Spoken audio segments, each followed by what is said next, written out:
Զաքյանների տանը նորից ժպիտ եւ ուրախություն է թևածում, իսկ այդ ժպիտ ու ուրախություն պարգևողն այս փոքրիկն է, Սերգեյը։ Սերգեյը 44-օրյա պատերազմում անմահացած Սերգեյ Զաքյանի կրտսեր եղբայրն է։ Ընդհանրապես առաջ չէի խոսում, մարդկանց հետ չէի շփում, ժպիտը չգիտեի ինչ բան է, հիմա մի քիչ թե ոնց որ կիսված, թեմքով կիսված եմ ես մի կեսս արցունք եմ, մի կեսը շպիտ։ Փոքրիկի լույս աշխարհ գալով ապրելու նոր իմաստ վերագտած ծնողներն անկեղծանում են։ Պատերազմում ավագ որդուն կորցնելուց հետո դժվարությամբ են հանգել կրկին երեխա ունենալու ծանր եւ պատասխանատու որոշմանը։ Երկար մտածելուց հետո բոլորը հարազատները, աղջիկս, բոլորը խորհուրդ էին տալիս, թե ես պիտի համաձայն լինեի։ Դու տեսա, որ ամուսինս աղջիկս շատ են ընկճված, ասի չէ, որոշեցի, որ գյումրվա օջախը պիտի ծուխ անպայման ծխա։ Այս մեր գյումրվա ադատն է։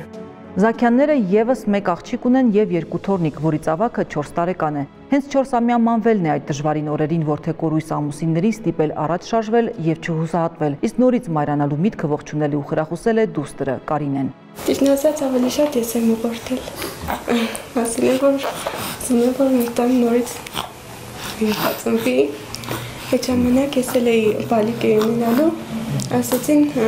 տնենք Սերգեյ անունը։ Եվ հենց այդ միտքն էլ ուժ տվեց ծնողներին ոտքի կանգնել եւ շարունակել կյանքն անդառնալի կորստից հետո։ Տիկին Հերմինեն անկեղծանում է։ Մյուս որդեկորույս մայրերի նորից փոքրիկ ունենալու պատմություններն էլ ստիպեցին իրեն գնալ այս համարձակ քայլին եւ նորից զգալ մայրանալու բերկրանքը։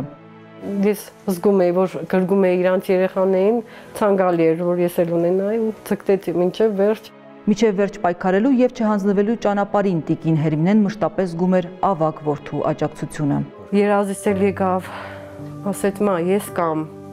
ես կլինեմ, հենց այդ խոսքերը իմ ականջին եկավ ու ես ասի չէ, պիտի գնամ, ուրեմն ինքը վերածնունդ պիտի լինի։ Շատ աշխուժ, եղբոր պես, եղբայրն էլ կենսուրախ, ակտիվ, ժպտերես, մեր մեծ Սերգեն էլ էր այդպես։ Բարեհամբույր եւ ընկերասեր, այսպես են բնութագրում ընտանիքի անդամները ավագ Սերգեյին։ Սերգեյը դեռ մանկուց էր սպորտով զբաղվում, մասնակցում տարբեր մրցույթների, բազմաթիվ հաղթանակներ գրանցում։ Զբաղվում էր հունահարամական բշամարդով, պարապում էր ուրեմն Արթուր Ալեքսանյանի անվան հունահարամական բշամարդի դպրոցում։ Հանրապետական առաջնությունների մասնակցել, լավագույն արդյունքը եղել է հանրապետության երիտասարդների առաջնության 3-րդ մրցանակակիրը։ Երիտասարդ տղան մեծ ոգևորությամբ էլ զորակոչվեց բանակ, ընդամենը 8 ամսվա ծառայող էր, երբ սկսվեց 44-օրյա պատերազմը։ Ժամը 10-ին զանգեց տղաս, բա ինչ կա, ինչ են ասում, բան, ասեցի, մենք արդեն ամեն ինչից կուրսի ենք, ամեն ինչից տեղյակ ենք, դու ասա ինչ կա, մենք արդեն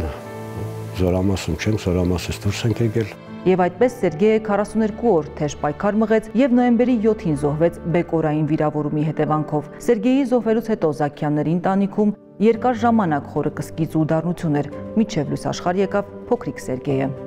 Հիմա ցկտում ենք ավելի մի քիչ մեզ առողջ պահել, կենսուրախ ես ինձ ջայել եմ պահում, որ փոքրիկից մեծացնեմ, հասցնեմ նպատակին, ինչքան որ կարող եմ Աստծո կամոք։ Խորհուրդ կտամ բոլորն էլ դիմեն այս քայլին, եթե հնարավորություն ունեն, եթե առողջություն ունեն, թող դիմեն։ Սա կյանքի է կոչում ես։ Հենց մենք ամուսիններով ընդհանրապես իրար հետ չենք շփում։ Տունը լռություն, մինչև պատուհաններից կախված միջնայում է, երբ պիտի թորներս կան աղջիկս, բայց հիմա արդեն ես ունեմ իմ փոքրիկիս։